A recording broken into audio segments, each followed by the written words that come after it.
Hail to you.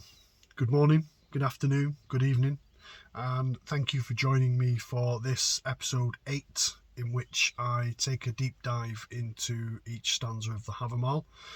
The stanzas I read from are from the Pocket Havamal, and I'll post a link in the description, the comments at the bottom.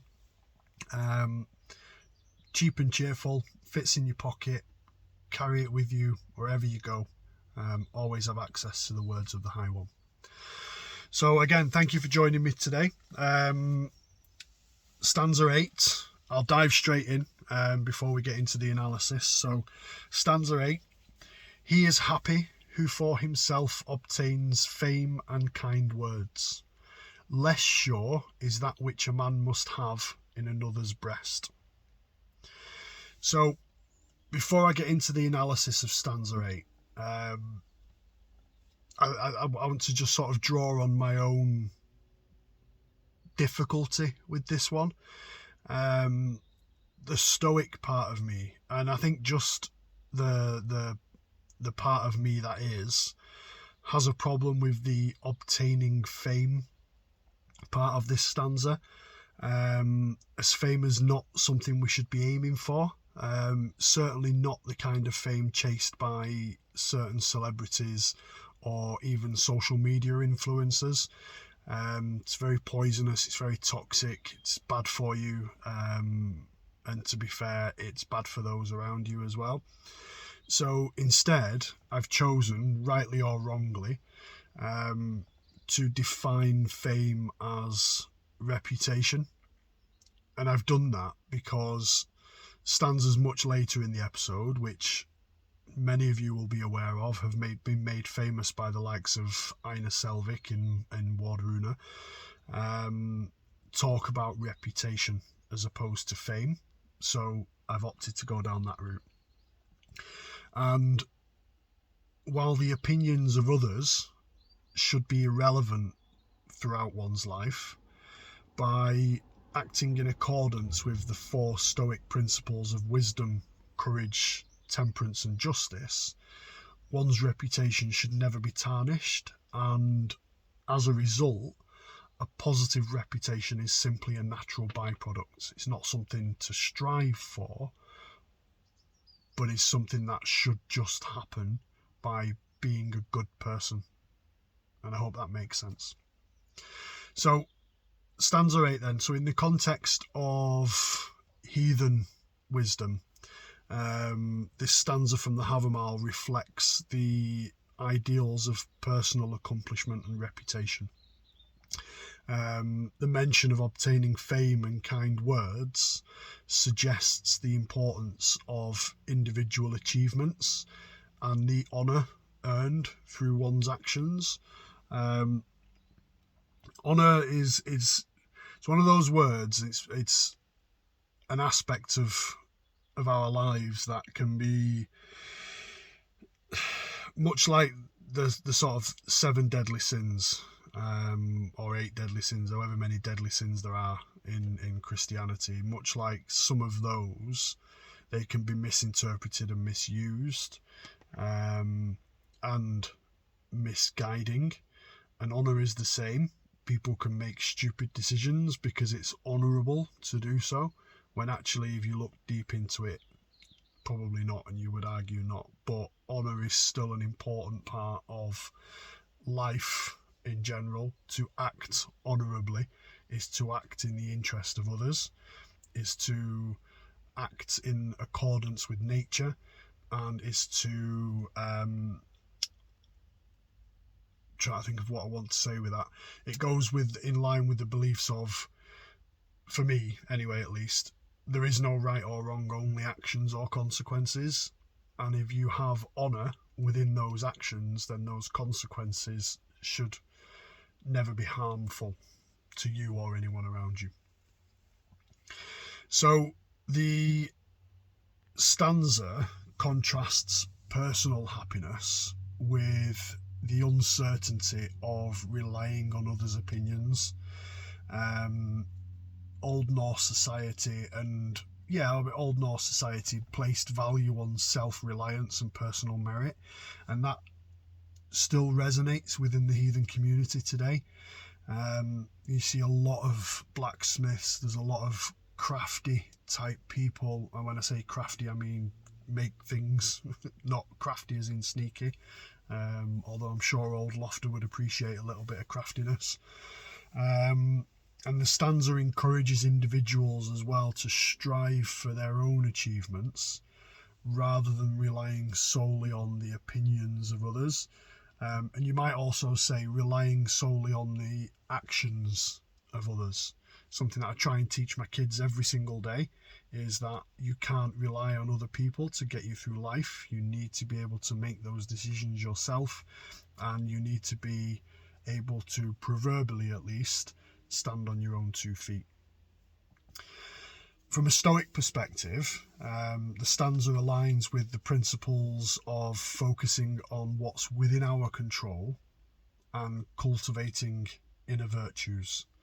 The idea of being happy by obtaining fame and kind words corresponds to the Stoic emphasis on living a virtuous life and seeking moral excellence.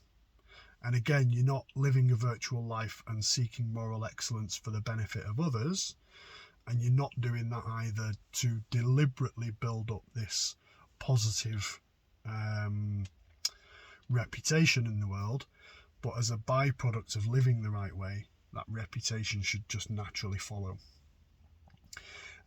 Stoics believe that true happiness comes from living in accordance with reason and virtue, rather than seeking external validation. Ryan Holiday, in one of his Daily Stoic videos, talks about it beautifully. He talks about how never look for that third thing. So you might set out to complete a task, you might then complete that task well, but never look for that validation for number 3, because by seeking validation from others, you're actually only damaging the work that you're doing. Believe in what you're doing, do it to the best of your ability. Some people will like it, some people won't. It's as simple as that. But by seeking that validation from a third party, you'll never be completely satisfied in the work that you are doing. The stanza also highlights the Stoic notion of focusing on internal qualities rather than relying on the opinions of others. It also aligns with what is probably my favourite quote from the Stoics, and to be fair, a lot of my favourite quotes come from Marcus Aurelius, but Marcus wrote in Meditations, "You have power over your mind, not outside events. Realise this and you will find strength." And that for me highlights the Stoic idea of focusing on what's within our control, particularly our thoughts and reactions. There's nothing wrong with getting angry about something. There's nothing wrong with being upset about something. But how do you then react to that thought that you've had? How do you then express yourself to that thought you've just had? Very, very powerful when you think about it and when you try and analyse each thought that you're having. It also emphasises the true strength and self-control that comes from mastering our own minds rather than trying to control external circumstances over which you have zero control. This teaching aligns with Stoic philosophy's emphasis on inner resilience, self-discipline, and maintaining our calmness and composure despite the ups and downs of life. In modernity, in the world in which we live today, there are many lessons we can take from this, and I'll highlight a few of them. The stanza encourages us to seek happiness through genuine accomplishments and virtues. In a world often influenced by external validation, just look at Facebook, Instagram, any other social media channel for that matter, there's so much external validation that people get hooked on and obsessed with, and this stanza gives us that focus back of personal growth, and virtues which can lead to a more fulfilling life. Both Old Norse wisdom, Stoic philosophy, modern day heathenry, all of that emphasizes the importance of self-reliance, just as this stanza does. It reminds us to take responsibility for our actions and seek happiness from within, rather than, and again I'm going to say it again, rather than relying on others' opinions. We also live in, we live in a society driven by social media, external validation. So the stanza in this respect reminds us that true happiness comes from cultivating inner virtues and contentment rather than chasing fleeting external praise. And just as the stanza encourages us to seek kind words through virtuous actions, Stoicism teaches us that practicing virtues leads to a meaningful and fulfilling life. On top of that, the stanza also suggests that happiness from personal accomplishments is more reliable than seeking validation from others.